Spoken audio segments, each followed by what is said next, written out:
Hello, everyone. I hope you're all staying warm. I decided to do something a little bit different since I had the time, and I'm assuming most of you don't want to walk out into this freezing weather. So I decided to record some videos of myself teaching the lesson. So that way you can still be responsible for the material. You still get to see everything, and we kind of don't miss a class. So I'm going to record today in three parts. The first part is going to be the quadratic equation overview. I am going to review factoring one more time. We'll look at completing the square and quadratic formula.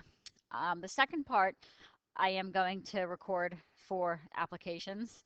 So you'll see, I think, two word problems I have for you for the applications for the quadratic equations. And then part 3 will be chapters 1, 5. So those two things, radical equations and solving quadratic-like equations.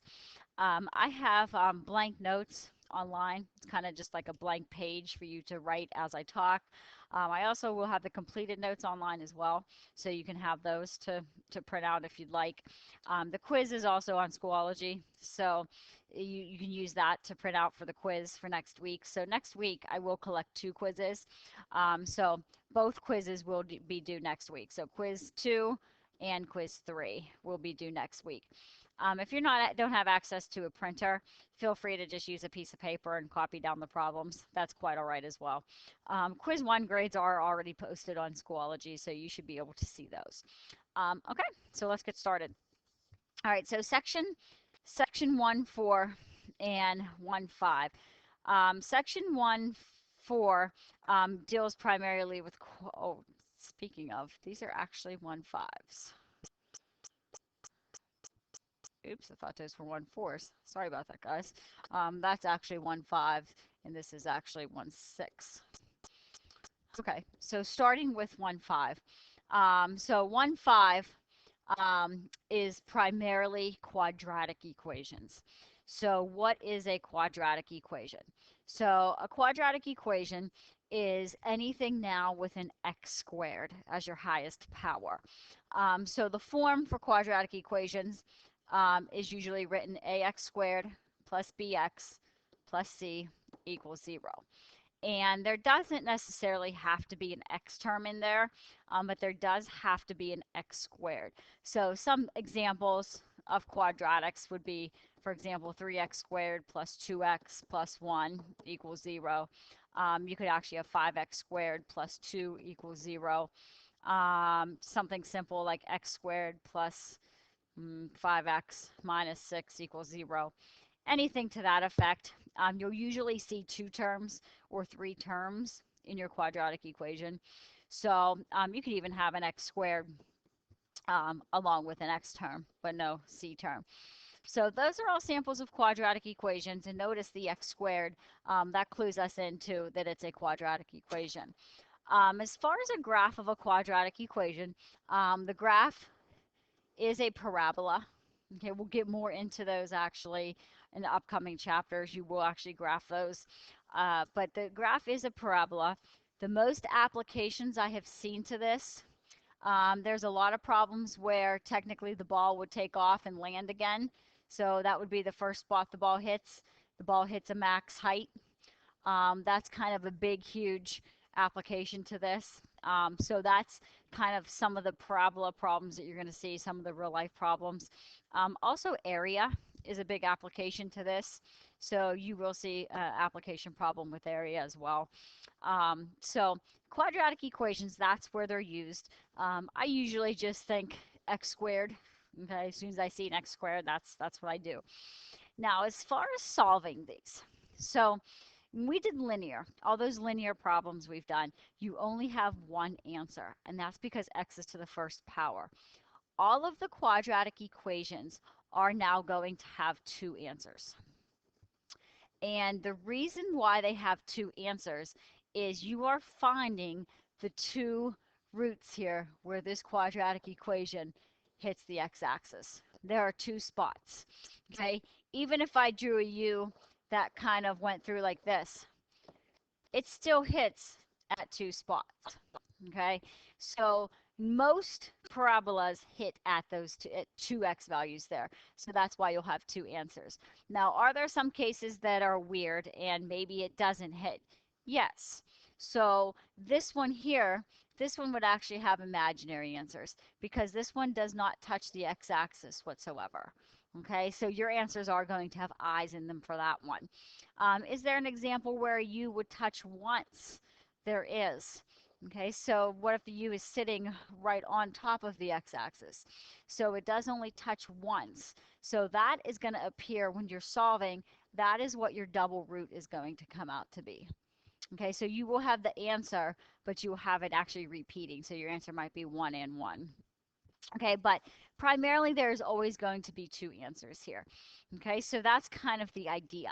Now, as far as solving, and this chapter is primarily focused on how to solve quadratic equations. Like that is really what we're going to be doing for the next two chapters. So as far as solving, working backwards, distributive property, combining like terms, all that stuff that we did for linear, throw it out the window. Okay? If you see an x squared equation, there are only three ways to solve it.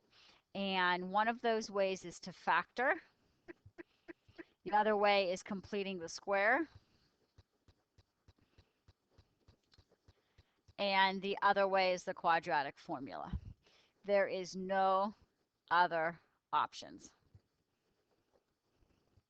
You must use one of those. So that's why it's extremely important to know these three things. I gave you the factoring practice last week. I am going to review it here again next. But if you need to look back over it, please do look over that worksheet. I have the answers. And I'll give you some resources at the end of this that if you needed some more resources, you could go and look at that. But those three things are imperative. And I will, on the quiz for this week, you will see one of each of those. And that one of each is 100% on the test as well. So they're extremely, extremely important. Okay, so first off, we're going to go ahead and review factoring. So when you solve a quadratic equation, let me back up a second. This quadratic equation must be equal to 0. Okay? Before you start any equation, it must be equal to 0. Okay? So that is one of the things that people usually forget, but it does have to be equal to 0. Okay, so as far as factoring, I do have a couple each types of factoring here. So the directions are going to be solve. And the first one I have for you is 4x squared minus 5x equals 0. And this one is a factoring one and an example of a GCF. So we talked about last week is to take something out. So what does 4x squared and negative 5x have in common? Well, they both have an x in common. So I can undistribute an x and I'm left with 4x minus 5. By the way, this equation was already equal to 0. Okay, so the second step is to factor, and this was factoring by GCF. Now, why do we factor? The purpose of factoring is so that you create two separate problems. The problem out in front and then the problem inside. Those are two separate little problems, and both of them need equal to 0. So at that factoring step, you are allowed to separate those, and then you can solve just like we did in chapter 1. That one does not need solved, but the second one will need solved.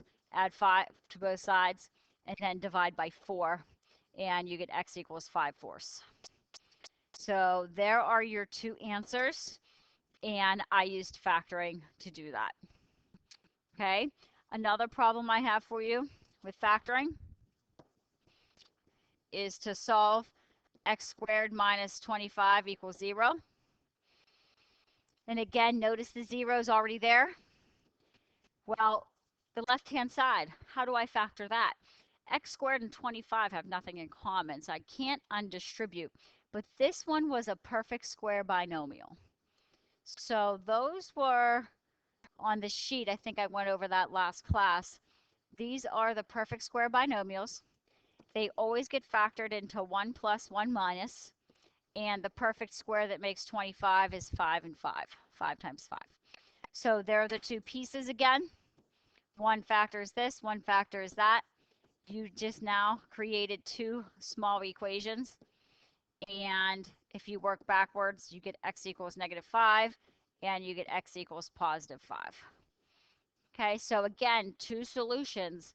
They both work if you would put them into x, okay, to give you 0. Okay, the other kind of factoring we looked at in class was the trinomials. So the next one I have for you is a trinomial. And I threw a little twist on this one. So take a look. It's not equal to 0 yet. It has to be equal to 0 before you begin. Okay, so word of caution. So you will have to add 6 to both sides and move that 6 over to the left. Now, of course, you can't actually add anything here because they're not like terms, but you just literally put the plus 6 on the other side. Now it's set up, it's like a trinomial, and we can factor this, and this is the trinomial type factoring. So we did do a bunch of trinomials last class. So this is the ones where you would look for a factor of 6 that adds to make 5. Okay, so which factors of 6 add to make 5? Well, you have 6 and 1, and you have 3 times 2. So 3 and 2 are the ones that add to make 5, and it is plus 3 and plus 2. So again, by factoring, you were able to get your two pieces there. You have x plus 3 equals 0, and you have x plus 2 equals 0. And subtract 3 from both sides, you get x equals negative 3. Subtract 2, and you have x equals negative 2. And there are your two answers for that particular quadratic equation.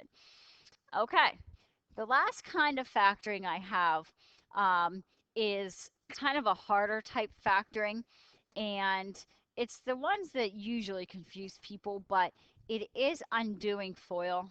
It's the same thing as a trinomial. Okay, so notice you have the 0, so we're good there. So we do have to factor, but now you have this 3 out front. So when you factor these ones, keep in mind you are undoing FOIL. So you need to make sure that FOIL works here. So when you're factoring these ones, the best thing to do is to look at the number out front first. So that is 3 times 1. And there's nothing else that makes 3. So one of these has to be 3x and the other one has to be 1x. Now, as far as the 20, what are all the factors that make 20? You got 4 and 5, you got 10 and 2, and you got 20 and 1. So as far as looking at those ones, what makes 20? Well, you need to now look at these factors of 20 in addition to this, and you have to try to make a 7. And this is where it gets a little bit tricky. Usually I tell students to try, and you have to try your FOIL. So you do have to multiply the outside and the inside, and you have to try to make 7. So as I'm sitting here looking at this, I'm just thinking if I put a 5 here and if I put a 4 there. So I'm going to use the 5 and the 4. Something's going to happen. I'm going to notice something. 3x times 4 is going to give me 12x. 5 times 1x is going to give me 5x. Can I combine those somehow and subtract to make 7? And I can. So 5 minus 12 is negative 7. So I would have to have a positive 12 and a negative 5x. So this would have to be negative and that would have to be positive. And you could also FOIL that and test. And if maybe you had your 4 and your 5 in the wrong spot, you could always switch them. Okay, so do check to see if FOIL works. When you're doing this type of factoring, it is one of the hardest kinds, but you should take kind of a side note and you should make sure that this works by doing FOIL. So 3x squared plus 12x, and then inside is negative 5x and negative 20, and you get 3x squared plus 7x minus 20, so it did work. Okay, so these are the two factors. Right there they are. I successfully undid FOIL, and therefore I got my two answers, or my two equations, I should say. I don't have the answers yet. So there's your two equations. working backwards. You get 3x equals 5. Subtract 4, you get x equals 4. The right is done. The left, you have to divide by 3 one more time, and you get x equals 5/3. And there's your two answers for that particular problem. So again, every problem will have two factors, and I will give you one of these types of factoring. So going back up, just to recap, your factoring, and it'll say on your directions, solve by factoring. So I could possibly give you a GCF. I could possibly give you a perfect square binomial. I could possibly give you a trinomial, or I could give you one of the harder trinomials. Okay, so either one of those, totally game, you would be able to see that. Okay, now you might say, why do we learn other methods? We learn other methods because, quite frankly, factoring doesn't always work. So the two other methods that do work are completing the square and quadratic formula. Now, as far as completing the square, I am going to do two examples here. If you need more, check out the resources at the end. I'll put those on. I'll tell you where to go at the end of the lesson. But as far as completing the square, it is a very systematic process. So I do caution you to study the steps here. Everyone usually forgets the steps, so I would make sure we study those steps.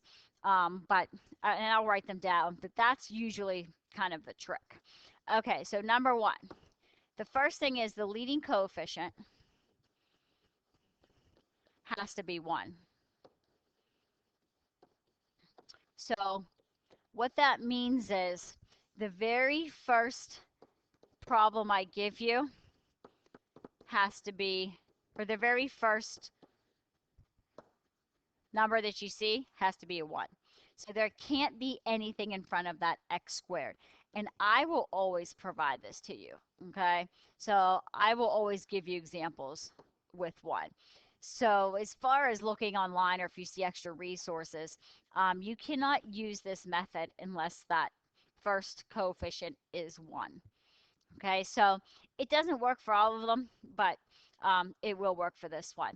Now, why are we doing completing the square on this? Because you can't factor that. There is no factors of 3 that subtract to make 8. It's not possible, okay?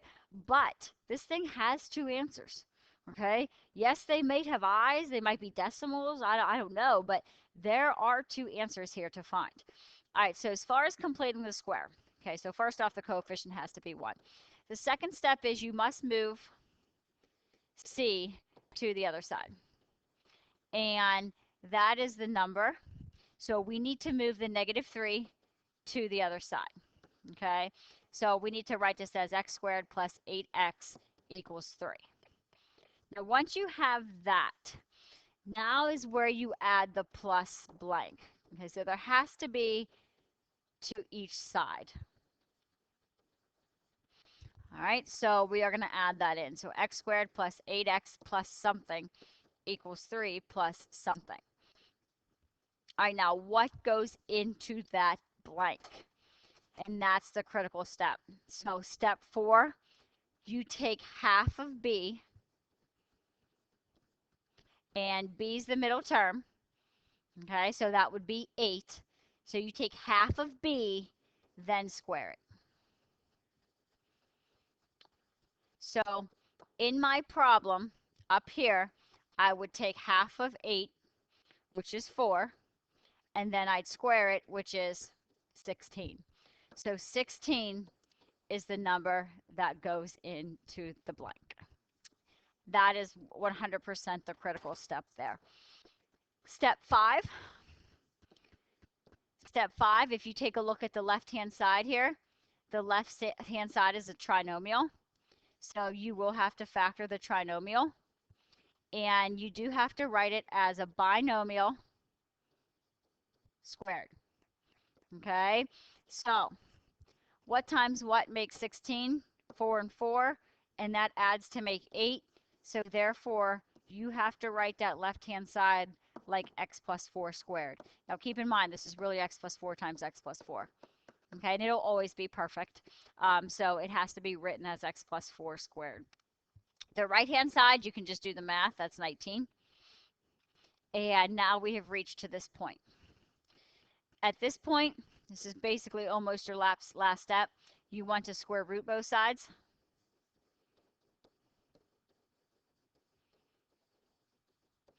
Once you square root both sides, you end up with x plus 4 equals, and you have to remember to include the plus or minus 19. Anytime in math when you're solving equations and you square root both sides, you have to factor in that there is a plus or minus there. So last step is to solve for x, and it's usually add or subtract. So you will usually have to add or subtract something. Okay, so over here you do have to subtract 4.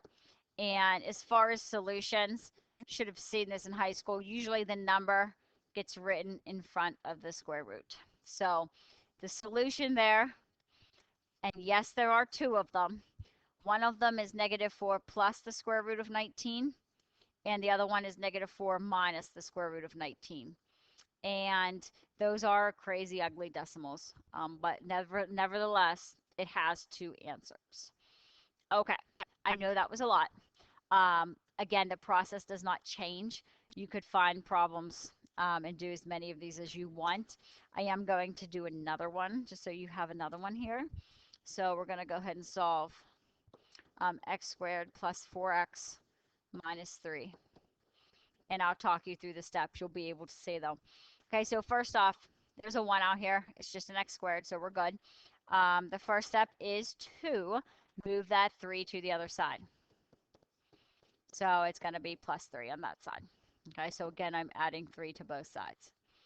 Okay, the third step, once you've added 3, you have to add the plus blanks to both sides. Once I add those, I have to figure out what goes into the blank. And remember, I take b, which is the middle number, cut it in half, which is 2, and then square it. 2 squared is 4. So 4 is the number that goes there. Okay, and that number will be a perfect square, by the way. That's what it means to complete the square. So it's going to be numbers like 4, 16, 9, 25. It'll be all your perfect squares. Next step is to factor that left-hand side.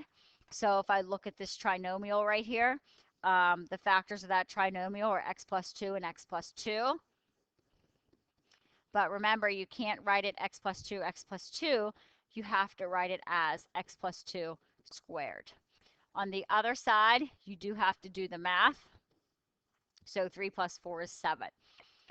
Second to last step, you want to square root both sides. And you're left with x plus 2 equals, don't forget the plus or minus square root 7. And at this step, you're almost done. You do have to subtract 2 both sides. And remember that typically that 2 or that whole number gets written in front of the square root. So there are your answers. Yes, there are 2 of them there. One is -2 plus square root of 7. The other one is -2 minus the square root of 7. Nice thing is this process doesn't change, but the bad news is that it is a long process. So go over that. Make sure you can do it. Make sure you can do the one on the quiz. I would personally follow the one on the quiz with your notes, have your notes in front of you, and then maybe recopy one of these and try it on your own, okay, to see if you can do those steps on your own. Okay, so the next method is the quadratic formula. And in math, if anything is a formula, it means it always works. So this will always work. And that's why I'm sure you remember it.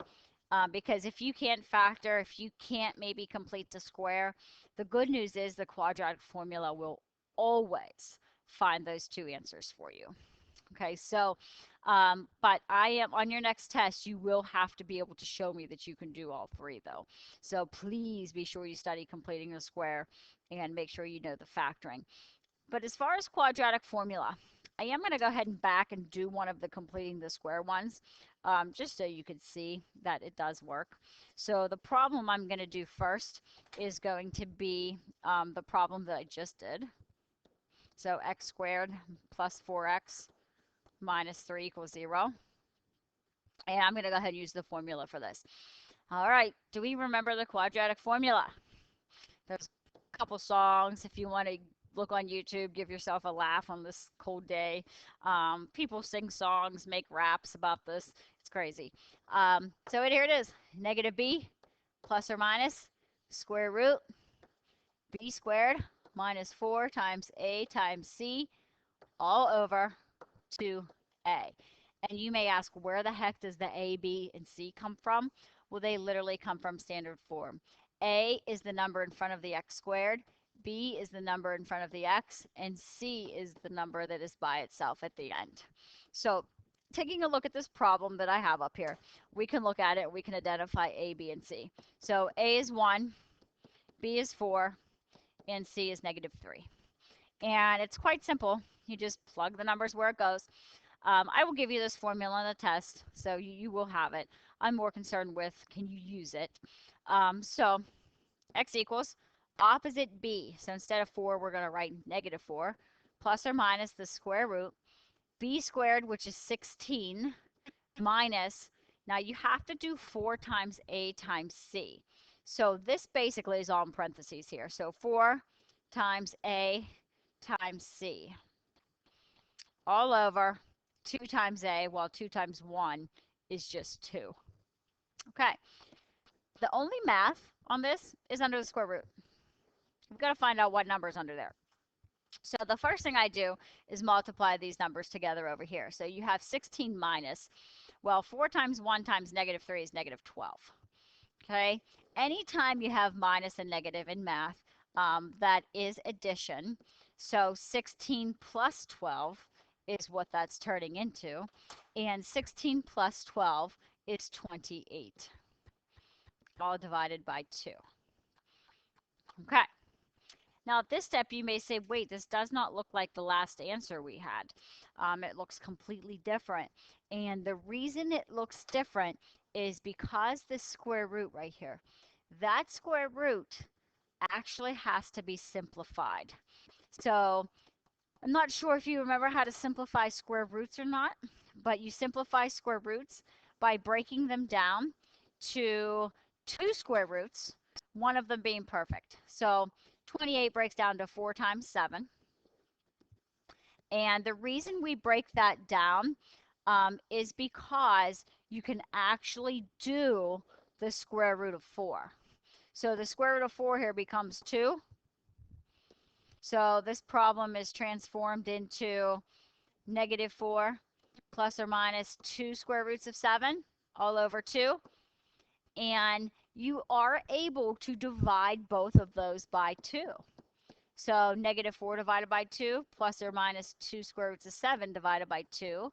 And what happens is that 2 goes away, and this front becomes a negative 2. So your answer is negative 2 plus or minus root 7. And let me go back to the last problem here. And if I scroll the whole way down, that was my answer right here. So negative 2 plus or minus the square root of 7. So it's kind of cool that you can use either one of these methods and you would get to the answer for that. Okay, so that was one that had a simplifying square root. So I wanted to make sure I did one like that so you could actually see it. We're going to go ahead and do another one here. So the next one I have for you is this one. And this is going to be x squared minus 2x minus 1. And again, let's first pick out our a, our b, and our c. And be sure to include the negatives if they are negative. Opposite b, so this time, since it started out as negative 2, opposite is going to be positive 2, plus or minus the square root, b squared. So what's negative 2 times negative 2? Well, negative 2 times negative 2 is positive 4. Plus or minus, oh geez, b squared minus, why am I saying plus or minus? B squared minus 4 times a times c. 4 times a times c. Remember, that's the 3 there. And then the bottom is, of course, 2 times 1, and that's going to be 2 again. So looking at this square root, what the heck is under there? Well, I have a 4 and I have a minus. So if I multiply these 3 numbers together, 4 times 1 times negative 1, I end up with negative 4. Well, remember, if you have minus a negative, again, that turns plus plus. So in this square root, you have an 8. And again, just like last problem, 8 is able to be broken down. You can break down 8 to a perfect square, that perfect square being 4. So 4 times 2. And the reason we do that is because you can turn the square root of 4 into a 2 then. And this one was confusing because of all the 2, so I chose to do it there. So 2 square root of 2, all divided by 2. And again, the last step would be to divide both by 2. And you end up with 1 plus or minus, and then you're left with a root 2. So there are your 2 answers for that one. And you could go back up and do completing the square on that as well, and it would work. Now, as far as the bottom, maybe you're a little hazy or a little foggy on this bottom part. As long as you can get to this answer right here, that's kind of where I need you to be for right now. As far as simplifying the square roots, we can work on that. You're going to see a little more of that. So for example, 17, that can't be simplified. It is done. But if you take a look at like the square root of 50, I can break that down to 25 times 2. So that would be 5 square roots of 2. So if your number is able to be broken down into 2 factors, one of which is perfect, then you do need to do that. Okay, so for 50, you would not use 5 and 10 because you can't do the square root of 5 and you can't do the square root of 10. So that's pointless. So you have to break it down so at least one of them is perfect, and that's how you break down a square root. Now, there's many that can't be broken down. For example, 30 can't be broken down neither. You only got 6 times 5 and 3 times 10, none of which is perfect, so you can't break that down. Okay? So quadratic formula, there it is. I'm sure that'll bring back some memories. There's many, many resources online to do the quadratic formula. So that would be that. As far as these 3 methods, just to kind of stop and round out this part 1 video here. So this will be part 1. As far as resources, you could look online. One of my favorite resources is Khan Academy. If you've not heard of it, check it out. It literally explains every single part of math you could ever know. I actually used it when I was in Calc 3, and it actually explained me Calc 3. So khanacademy.org is phenomenal. It has videos, has instruction. And the things that you would want to look up would be probably factoring trinomials the most. You could look factoring in general, but probably trinomials is the main one I need to make sure you can be able to do. You'll want to look up completing the square. And these can get kind of difficult, but I would look and see and make sure that it has a 1 out front. Okay, so those are the easier ones, and that's the ones we will be doing. And of course, you could look up quadratic formula, and it will tell you that as well. So great resource here, this website. And what you would want to search would be those 3 things. And they will, like I said, have instructional videos to do all 3 of those. They are key topics in an Algebra 2 course. And as far as moving on, because again, we're elementary functions, so we're going to be talking about all the functions in mathematics, you will have to be able to factor. Okay, at least trinomials. I do have a bunch of those in problems that I have coming up here. So you're going to see factoring a little bit more here, and you may see quadratic formula one more time as well. But remember, this whole unit is quadratic, so we're going to be doing that a lot. Okay, so that does it for part 1. I will see you for part 2. So the next thing I will be doing is application problems of all these. So like I said, I do have 2 of them, and you'll see those next video.